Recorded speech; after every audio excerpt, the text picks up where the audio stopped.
Bala, ya aka yi naga ka ta wurin ka ɓace. Yanzu shikenan mutane ba alkawari shikenan. Tun uku ga azumi na je kasuwa na sau yaji na kai wancan telan da kake tunani wancan nan Albishirinka. ina jin ka. Baka da labarin sabon shagon da yake a Kabu da City Plaza? Ka tabbata? Na tabbata. Hawa na uku, shago mai suna Mai Zare Clothing and Tailoring Services. Zo mu je abokina. Kikin biyar Hausa, siri na rayuwa ta ke ce kawai da kin kira da na amsa. Zuma a baki Yawwa shigo. Barka dai. Yan ba ni cutlet ɗin. Yawwa ka gani ko? Da kayayyakin sannan kuma kaga gas nan. Muna ba da samfur ɗin kaloli ga wanda ya ma duk in kana so.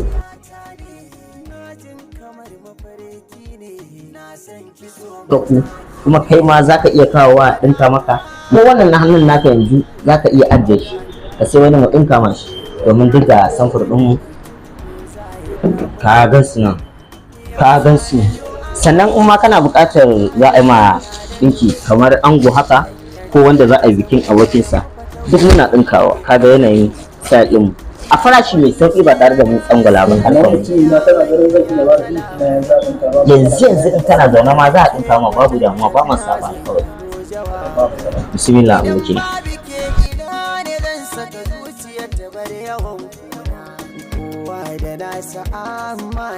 Wa kaga akwai telolin wanda ya ƙware a ɗinkin yadi, akwai wanda ya ƙware a gizina, akwai wanda ya ƙware ma a harkokin yadi, sannan mai awo daban mai yanka shi ma daban.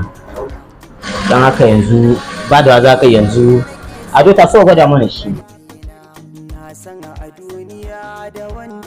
Wannan ɗinki ya kawo ya je aka wulaƙanta shi a guri inda ba su ɗauki halayyar mu kenan.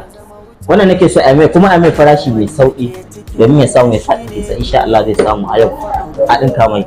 Insha Allah abokina sai ka yi wankan sallah sai ta ganka face.